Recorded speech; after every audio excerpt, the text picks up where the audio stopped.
Ah là là là là là là. Ah là là, c'est vraiment, désagréable de voir, descendre un film comme ça. Mais voilà, j'ai détesté Vice Versa 2. Vraiment. J'ai trouvé cette suite absolument horrible. Il y avait, plusieurs, choses qui n'allaient pas par rapport au premier. Il y avait sincèrement, une trame similaire au un. Il y avait rien qui changeait.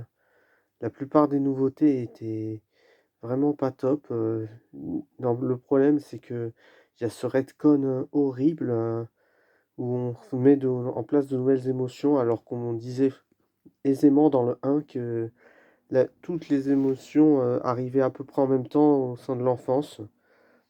Et là, la plupart des nouvelles émotions, en plus, ne servent à rien dans le 2, que ce soit, notamment, comment ça s'appelle? L'espèce qui a le téléphone portable là, c'est qui est l'ennui, je crois, c'est l'ennui. En plus doublé par Adèle Exarchopoulos qui est pourtant, une actrice que j'adore beaucoup. Mais là, c'est son pire rôle, au cinéma, elle s'investit pas, son doublage, c'est monocorde, on se plaint de ça dans avec Flamme d'élémentaire, mais là, c'est 100 fois pire. Franchement, c'est n'importe quoi, elle s'investit pas du tout et même, en vie, elle sert à rien, même, on te met même, l'élément de la nostalgie, 30 secondes pour une blague facile.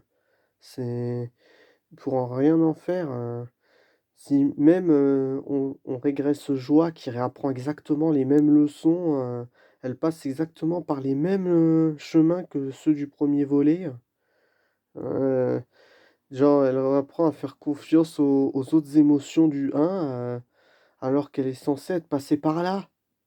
C'est n'importe quoi. Même, quand tout semble perdu, elle remémore un souvenir bien de Riley comme dans le un, quand elle est avec Big Bang sur le point de disparaître.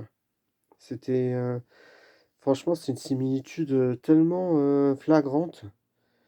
Sans compter Tristesse qui sert à rien. Tous ces moments, c'est du remplissage pendant que les autres, galèrent à retrouver l'estime de soi.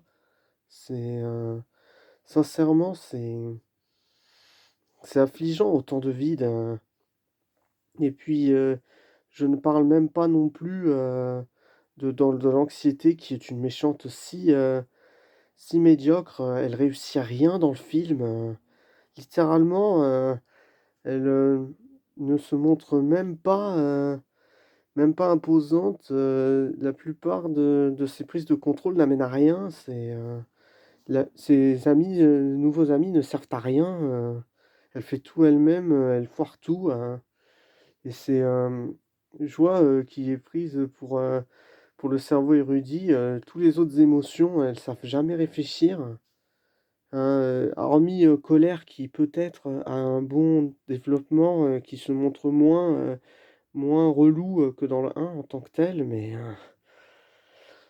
c'est vraiment abyssal, hein, et même, niveau, côté humain, c'est vraiment pas,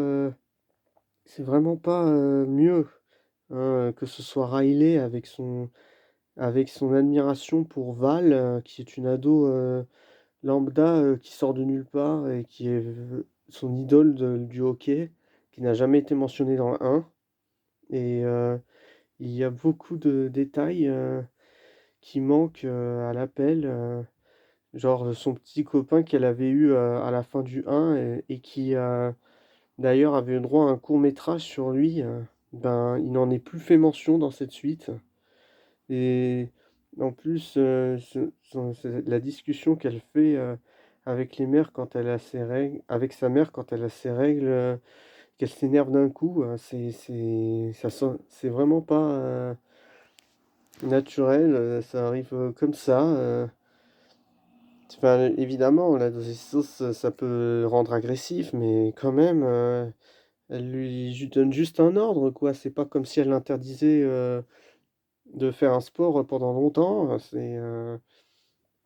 tiens, c'est aussi légitime que dans Alerte rouge, où, la mère, elle interdit, à Meili le concert, alors qu'elle a fait toute une présentation pour, dire en quoi c'est important, c'est débile.